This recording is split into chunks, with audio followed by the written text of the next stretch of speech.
CM గారికి పంపిస్తున్నాను. ఆయన మన రైతులందరికీ పక్క టౌన్ లో రైతు బజార్ పెట్టిస్తారు. మళ్ళీ ఆ పెద్దోళ్ళు మీకేమైనా అపకారం చేస్తారేమోనని భయంగా ఉంది బాబు. వాళ్ళు నన్నేం చేయలేరు. రోజులు మారాయి. ప్రభుత్వం సహకారం కూడా మనకుంది.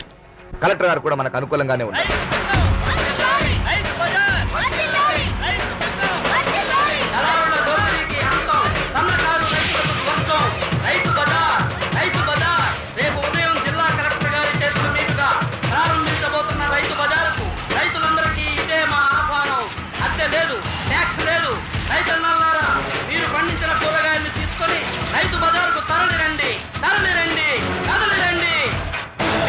ఎప్పుడో 20 ఏళ్ల క్రితం విన్న డప్పు శబ్దం మళ్లీ వినిపిస్తుంది.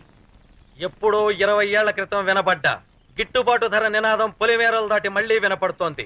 ఏంటిది? ఏముందండి, ఈ మధ్య పట్టణాల్లో రైతు బజార్లు అని ఓపెన్ చేస్తున్నారండి. మాయా బజార్ అని విన్నాం గానీ ఈ రైతు బజార్లేమిటయ్యా? ఇదో కొత్త బజార్ అండి.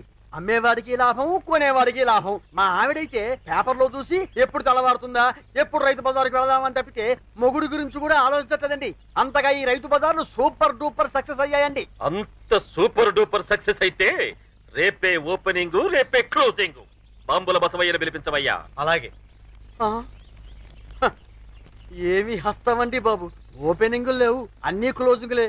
నారాయణ.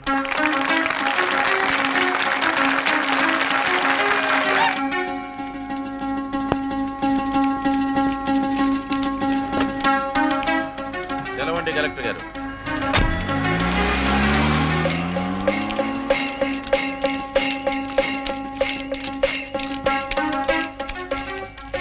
అక్క అక్క, రైతు బజార్ పెట్టారంట, వెళ్ళి చూసొద్దాం. పెద్దింటి ఆడవాళ్ళం మనం రైతు బజార్కి వెళ్ళడం ఏంటి చెప్పు. సిటీలోనే ఎస్టీఎం కార్లో వచ్చి తీసుకెళ్తున్నారంట. మనం వెళ్ళటానికి ఏముంది? అక్క అక్క, వెళ్దాం అక్క. సరే అయితే డ్రైవర్ పోనీ.